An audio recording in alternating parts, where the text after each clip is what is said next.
5 to 7 delay. Huh? 5 to 7 delay. Has to rewrite, do a rewrite now. 5 to 7 minutes delay. So more like. Hey guys, now this is gonna happen like about 10 minutes late, 5 to 10 minutes late. Although we're not.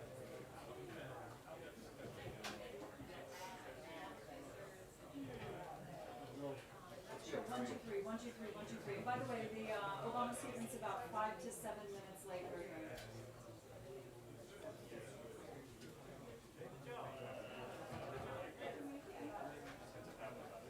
It's kind of funny. So when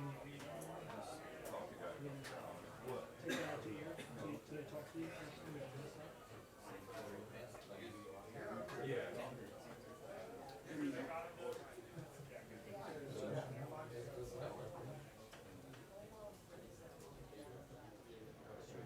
Let him talk to you before you put it in here.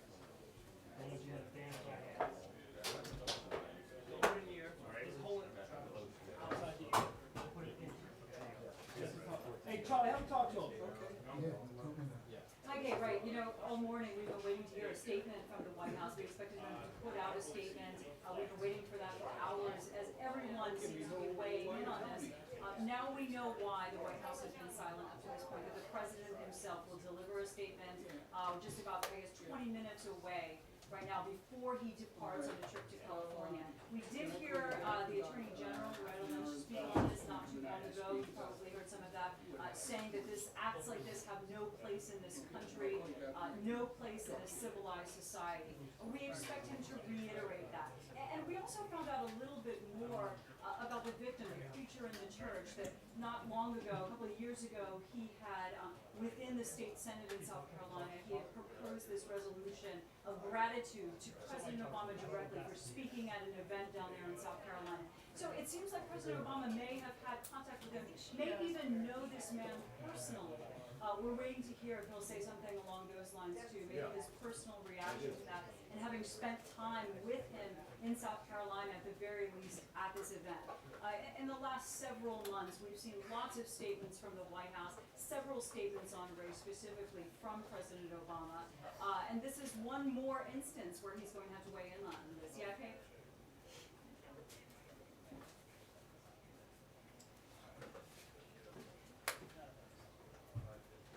Yes, loud and clear.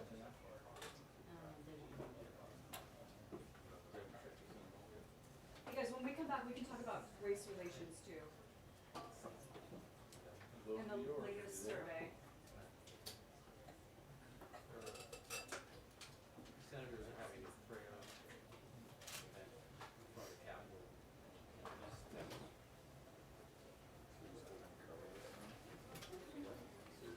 Bobby, did they talk to us yet?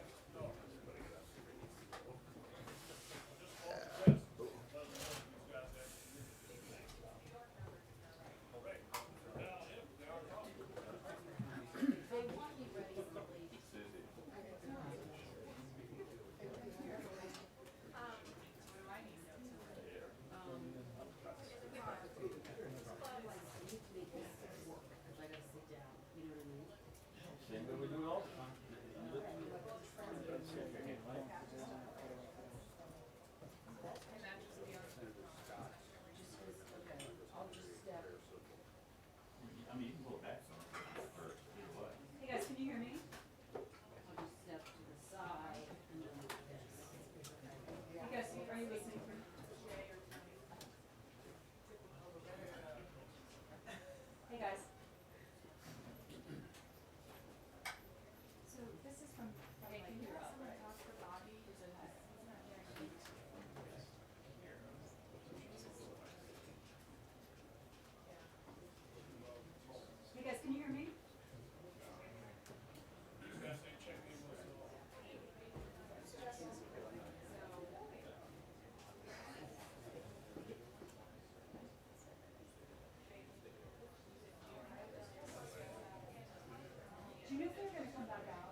of people think that race relations have worsened their law. And, we also can talk about this being, obviously not to domestic terrorism. Hi, how you But doing? the focus here I'm is hearing consumer myself coming violence, back. I'm hearing myself coming back. the risk of foreign fighters, et cetera. But, obviously this is something that we Yes, still sir, Davey. focus on a daily basis. So those are two topics we could do a lot on. Okay.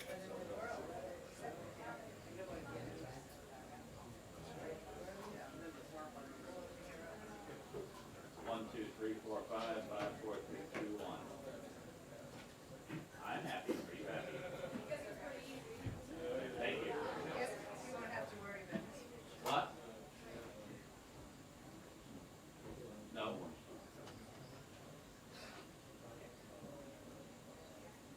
Okay, it's probably the president's feed is probably up on the mixer zone. I have to go back there and kill it.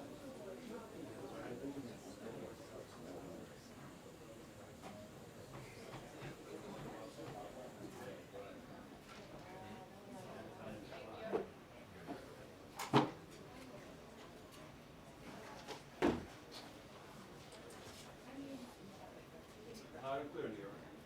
You need a mic check? Yeah, 10, 9, 8, 7, 6, 5, 4, 3, 2, 1, 1, 3, 7, 8, 9, 10. You good, New York? Yeah, 10, 9, 8, 7, 6, 5, 4, 3, 2, 1. I just have my BlackBerry in case 6, 7, 8, 9, 10. You good?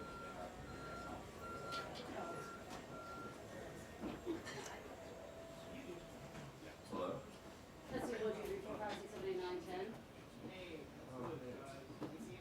Hi, Dave, how are you? I heard you very well, thank you. Oh, sure. They're gonna give us 2 minutes. Are you coming back to us? Okay. Okay, got it. No worries. What do you think? 34 years in Lincoln?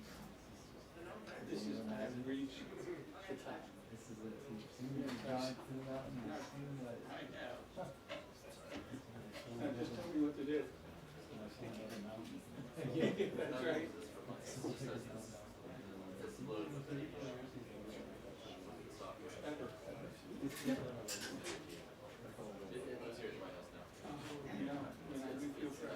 You know what? I'm just gonna stay on here.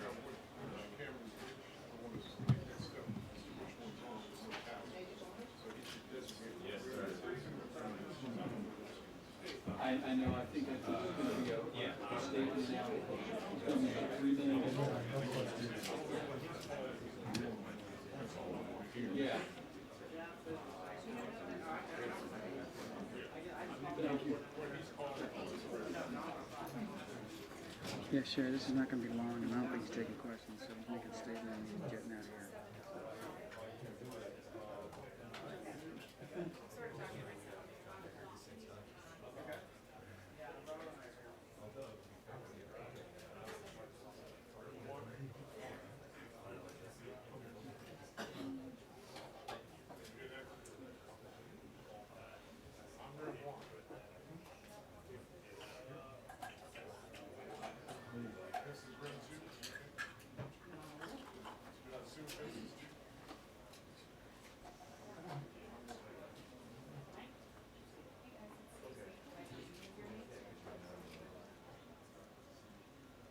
Can you hear me, bro? Yeah. I do. I'm gonna mute you.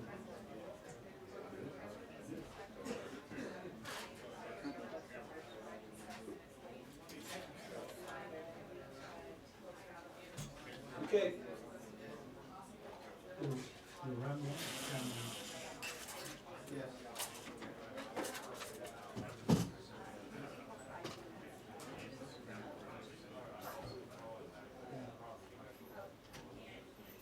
I better check. Turn 2.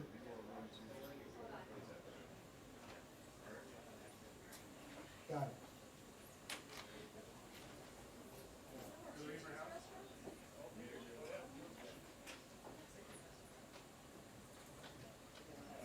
Yeah. Yes, I do. Okay.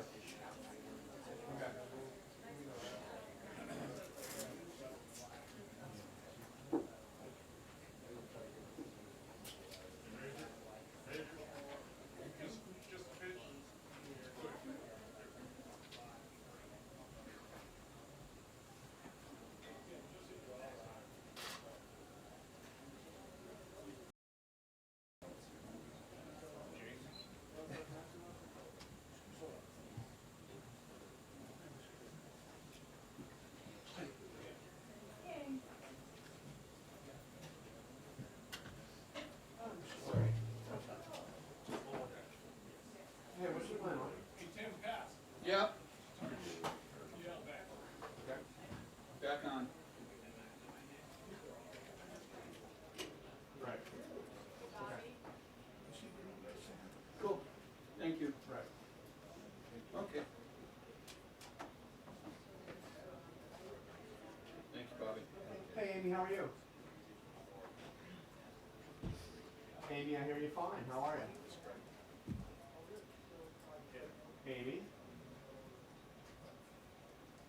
Hey, Amy, it's John Carl. Hey there. Great. And I'm also hearing myself. Mixed cross. Can you fix that? Test. Sounds good. Yeah, I'm hearing myself. Oh, that's no problem. He might be a few minutes late, so we'll get a 2-minute though. So what Stacy's, we'll send out a 2-minute. And she's on the bridge. No, it's not. Nope, bad. No. Still mixed cross.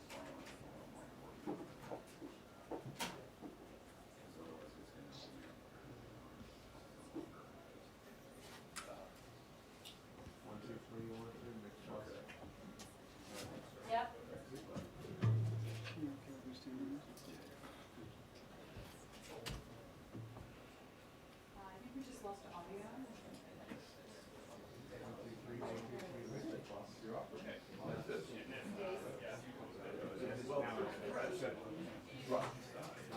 Yep, got it. Perfect. Thank you. Is that what it is? I'm getting it.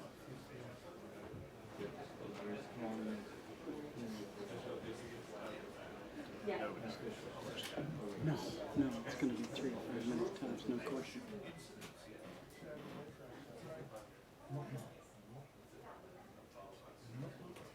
I like it that way.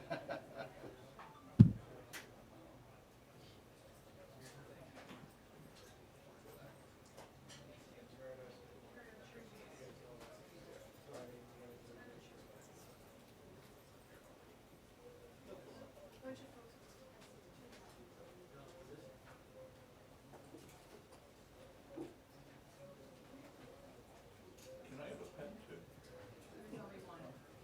You back up on 2 minutes. Yeah, I'm gonna hold on. He's not like me.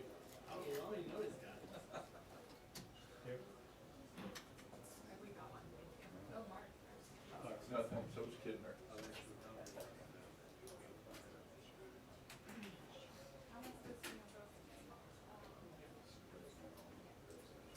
Yes, he's good.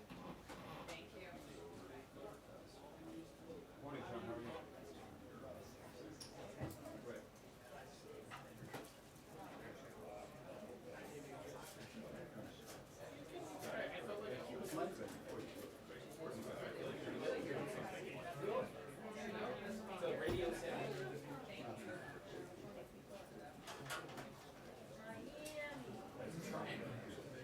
Oh, yeah, it is. That could be useful.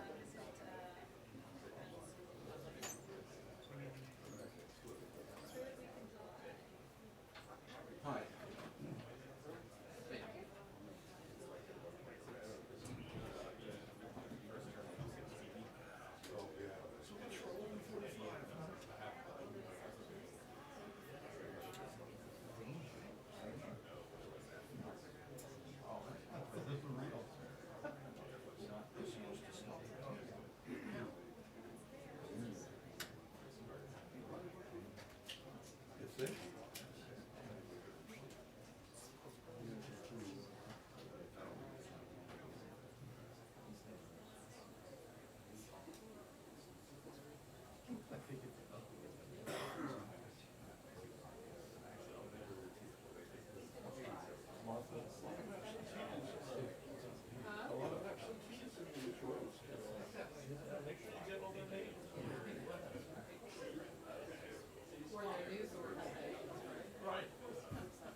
coming up on this?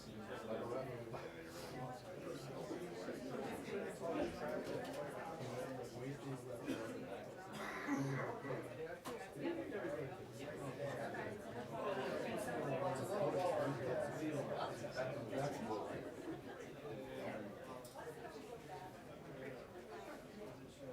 And we're thinking of this one start, as soon as like, yeah, or,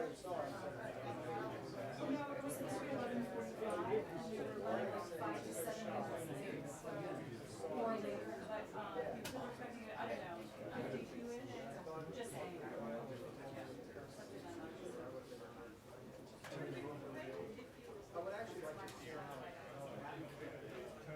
something like Eddie, talk to him. We're full service.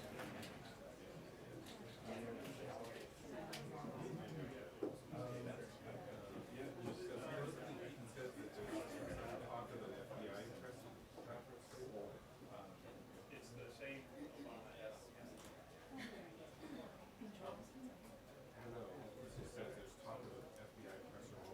You didn't hear anything?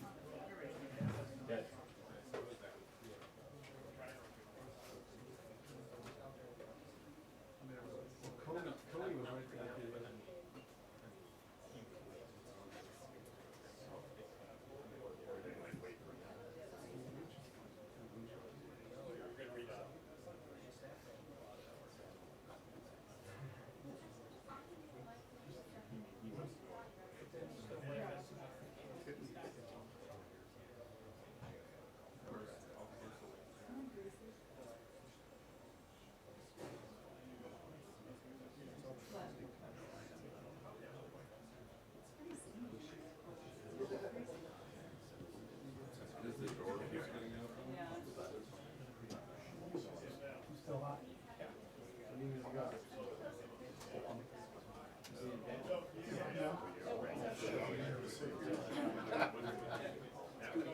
Very, very tight. Also, add it up all the way, very, very tight.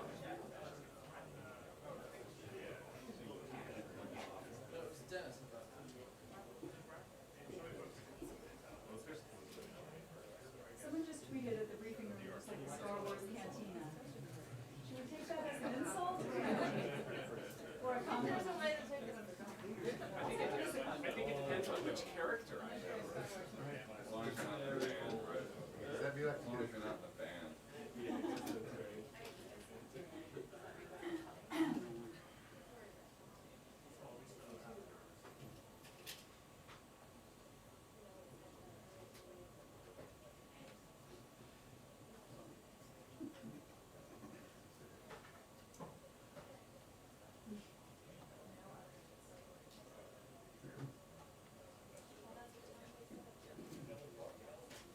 Soon, Sherry. Soon. Hopefully they lose.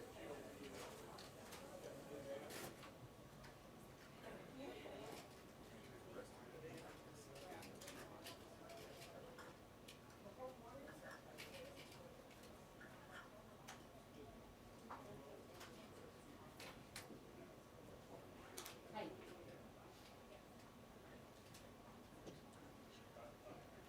Okay. Sounds good.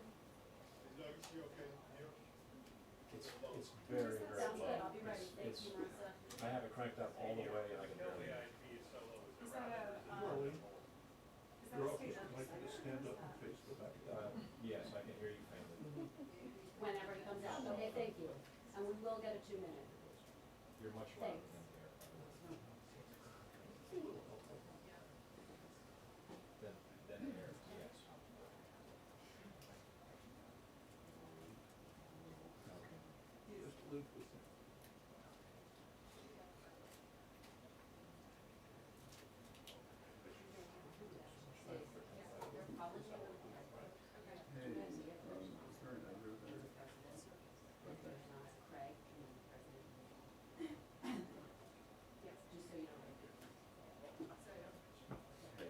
Sherry, you should get a 2-minute. Good.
screwed up the time. Yeah. Well, it's a couple minutes. Yeah, I He's actually going to go down the stage to the center, so he's fine. Well, we're just going to blow all the pictures. All those pictures. Yeah.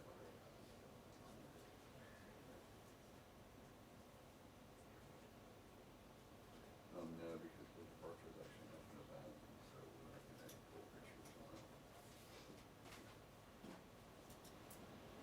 Yeah, well, I was thinking for your deadlines, it's better to get it for that. I'm with you, I got you. In New York, anybody has to read out to the 12 o'clock hour? Okay, great.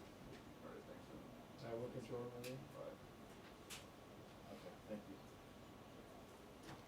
No, Stacy, nope.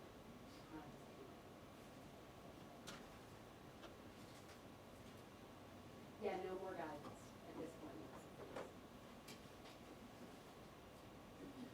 Yes, I do.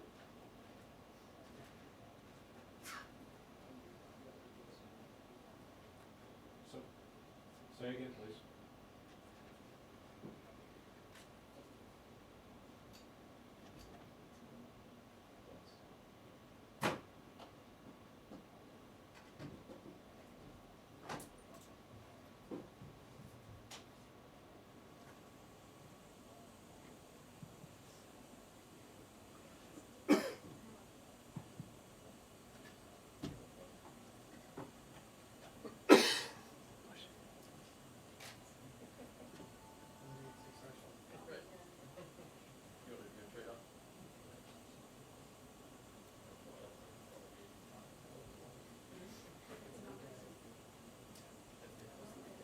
I'm still good, loud and clear, you hear me? Got me?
Well, I know, but I didn't look at the final. Hear her say that the president's gonna be round two.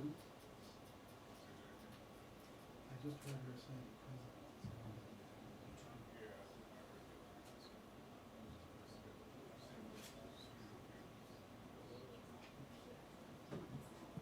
Okay. Thanks. But you shoot it. I can, Susan, I can. I can, Susan.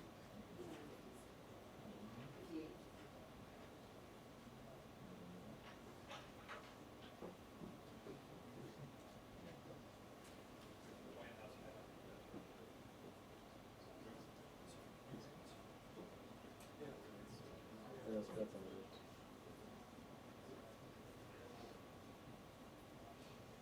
I know, but I just heard her say the Yes. president. Yeah. Okay. Instead of me. Okay. Well, sit down.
Do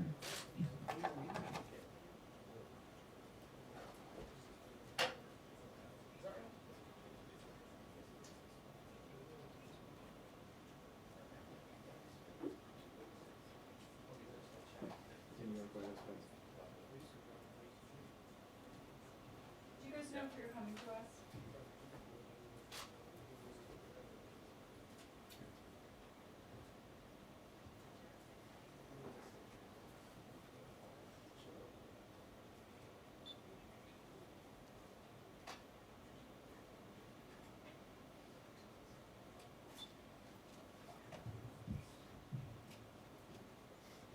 Hey, New York, White House.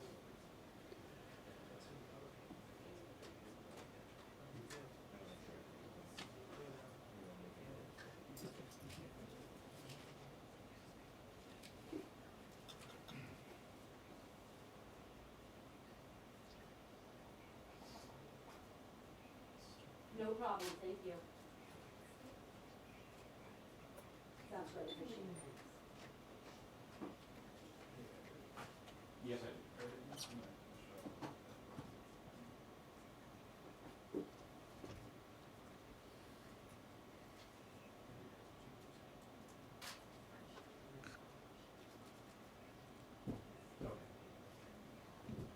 Okay. Okay.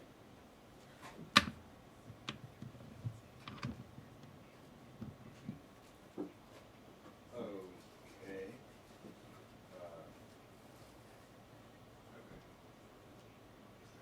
Okay, I'm here.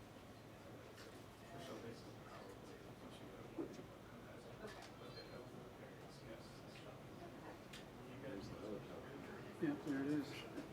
Shopper's Landing. It's landing now.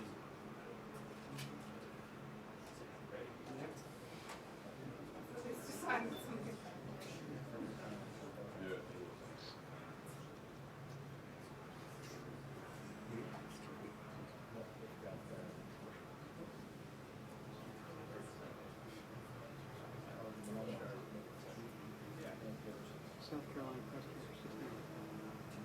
Maybe they're waiting on that.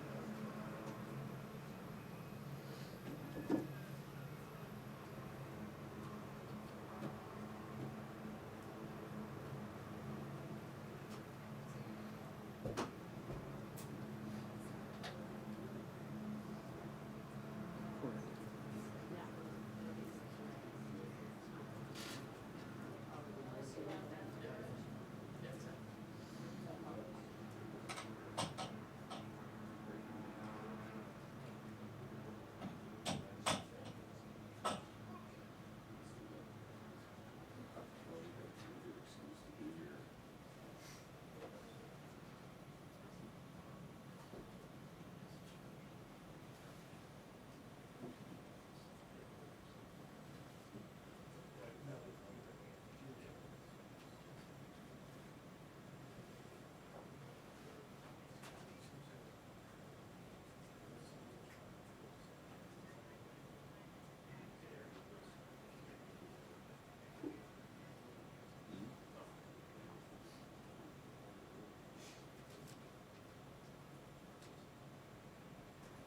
Sure, 1, 2, 3, 4, 5.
what we've been told, but, Thank you.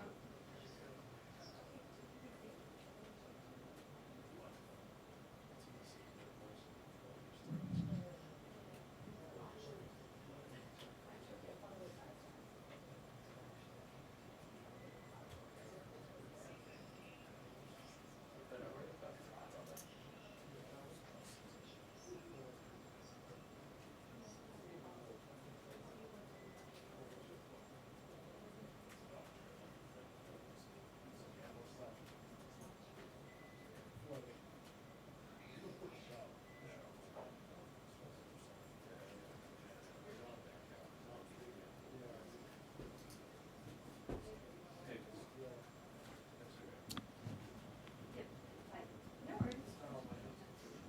Yeah, no worries.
No, not at all, except that he will be out here shortly. This had been a very light scheduled day for the president. We just heard Marine One land on the south lawn, and he will be boarding that shortly for a trip to Joint Base Andrews, where he will then be heading to Los Angeles for a couple of DNC fundraisers tonight, one in Los Angeles, another in Beverly Hills. But of course, this shooting has changed that, and the president now finds himself in unfortunately familiar territory, having to comfort a deeply wounded community, a deeply wounded state, in fact, a deeply wounded nation over another horrific mass shooting. He has done this many, many times before. He did it in Tucson, Arizona, in the aftermath of the shooting of Congressman Gabby Giffords. He did it in Aurora, Colorado, in that horrific shooting in a movie theater where James Holmes is now facing trial for that crime. He did it at a Sikh temple in Wisconsin. He did it in Newtown, Connecticut, at Sports. And in every case, there have been other examples, but in every case, we see a familiar pattern of attempts to crack down on gun ownership in this country. And there has been mixed success, mixed failure in that realm. Almost inevitably, it is met with a backlash legislatively. The president has had not much success in that realm on cracking down on such things as magazine sizes, assault weapons, certain purchases of ammunition. He has been much more successful with the various executive orders. In fact, there have been something like 23 executive orders which would share background checks among the states, would review categories of individuals who are prohibited from gun ownership, such as mentally ill people, school resource officers, clarifying, for example, that the Affordable Care Act does not prohibit family doctors from inquiring of families of their patients about gun ownership in the home. So I would not be surprised to see similar events happening in the aftermath of this shooting, but that's a way off, because this is a nation which is in grief, again, especially considering the fact that this happened in an African-American church, really the epicenter of the civil rights movement in the city of Charleston, the city which saw more than 150 years ago the first shots of the Civil War fired on Fort Sumter. Harris, back to you.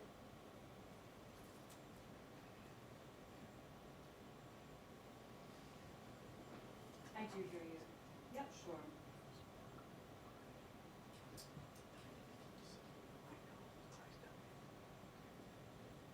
Okay, thank you. Okay, great.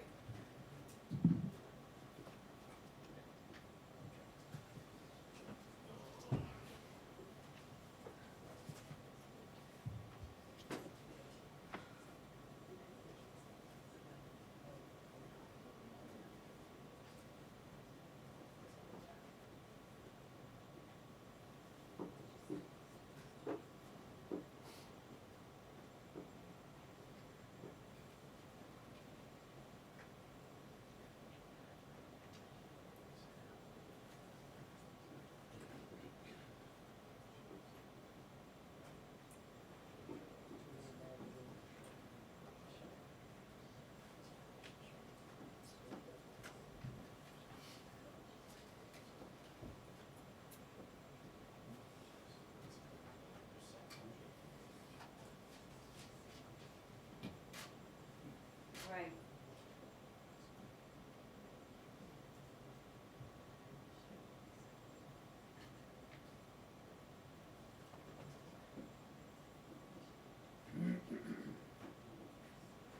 Well, this could be any minute. He's about to leave on a trip for California. It's not as if that is pressing on this statement. I mean, he'll do this on his own time.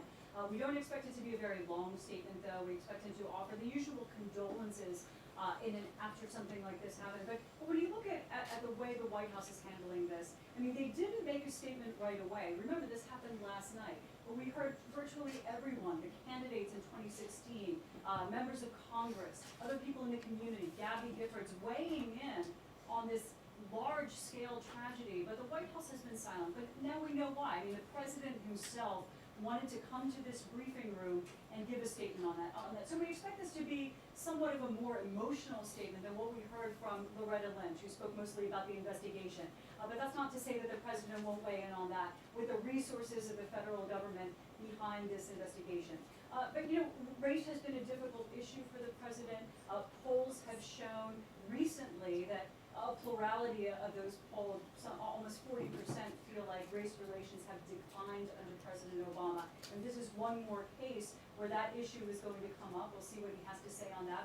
But when you look at how big this is, and other issues that are coming up, the questions that this raises, domestic terrorism, gun control, it's doubtful he's going to get to any of that in this statement.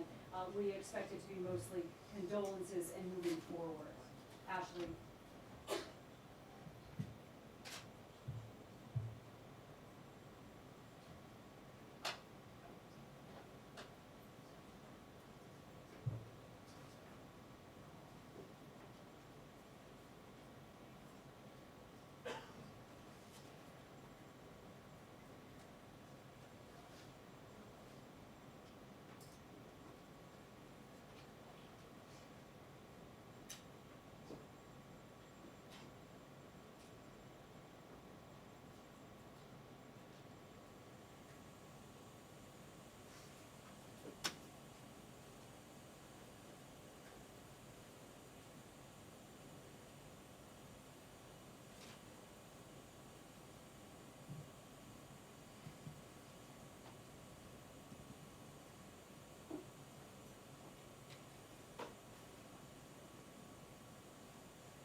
2-minute Two warning. minute, 2 minute warning. NBC 2-minute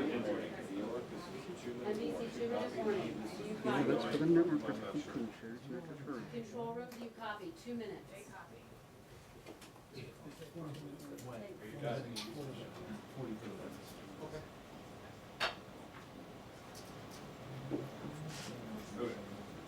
Okay.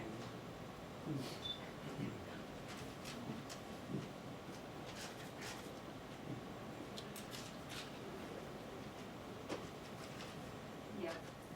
Okay. Okay, and do you want us after, or do we not know yet?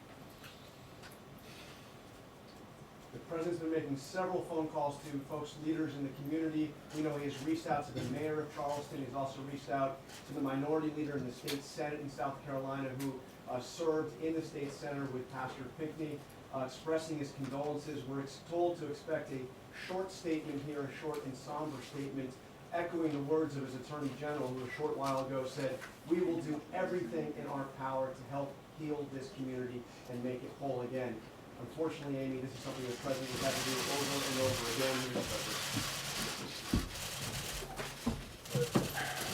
again. Good afternoon, everybody. This morning, I spoke with, and Vice President Biden spoke with Mayor Joe Riley and other leaders at Charleston to express our deep sorrow over the senseless murders that took place last night. Michelle and I know several members of Emmanuel AME Church.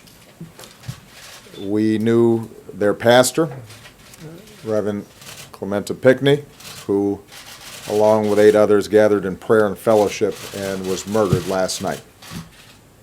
And to say our thoughts and prayers are with them and their families and their community doesn't say enough to convey the heartache and the sadness and the anger that we feel. Any death of this sort is a tragedy. Any shooting involving multiple victims is a tragedy. There is something particularly heartbreaking about a death happening in a place in which we seek solace and we seek peace, in a place of worship. Mother Emanuel is, in fact, more than a church. This is a place of worship that was founded by African Americans seeking liberty. This is a church that was burned to the ground because its worshipers worked to end slavery. When there were laws banning all black church gatherings, they conducted services in secret. When there was a nonviolent movement to bring our country closer in line with our highest ideals, some of our brightest leaders spoke and led marches from this church's steps. This is a sacred place in the history of Charleston and in the history of America. The FBI is now on the scene with local police, and more of the Bureau's best are on the way to join them. The Attorney General has announced plans for the FBI to open a hate crime investigation. We understand that the suspect is in custody, and I'll let the best of law enforcement do its work to make sure that justice is served. Until the investigation is complete, I'm necessarily constrained in terms of talking about the details of the case. But I don't need to be constrained about the emotions that tragedies like this raise. I've had to make statements like this too many times. Communities like this have had to endure tragedies like this too many times. We don't have all the facts, but we do know that, once again, innocent people were killed in part because someone who wanted to inflict harm had no trouble getting their hands on a gun. Now is the time for mourning and for healing. But let's be clear. At some point, we as a country will have to reckon with the fact that this type of mass violence does not happen in other advanced countries.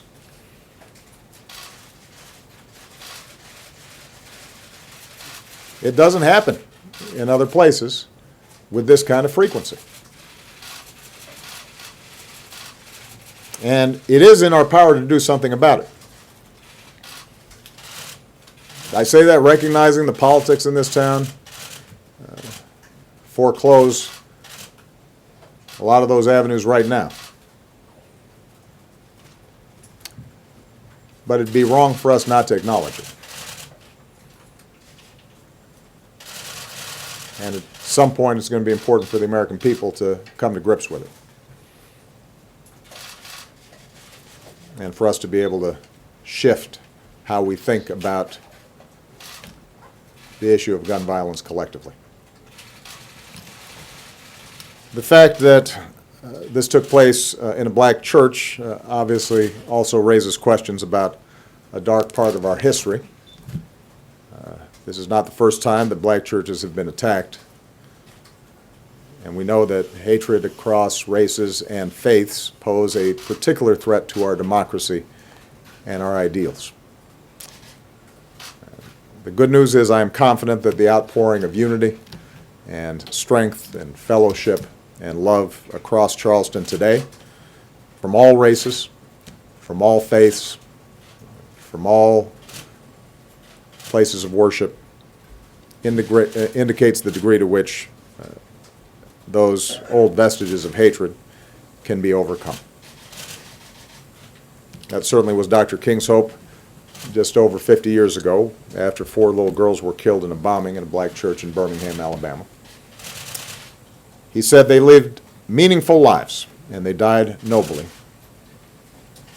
They say to each of us, Dr. King said, black and white alike, that we must substitute courage for caution.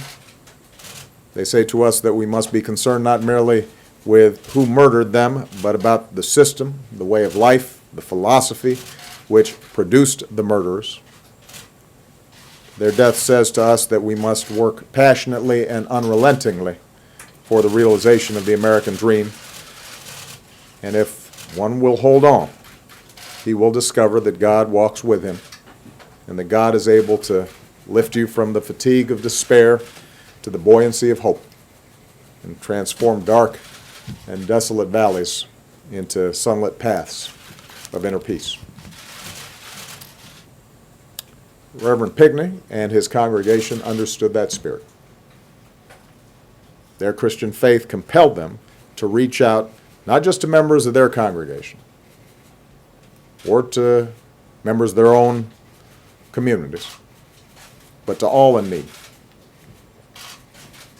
They opened their doors to strangers who might enter a church in search of healing or redemption. Mother Emanuel Church and its congregation have risen before, from flames, from an earthquake, from other dark times, to give hope to generations of Charlestonians. And with our prayers and our love and the buoyancy of hope, it will rise again now as a place of peace. Thank you. Fred, what would you do differently on gun control?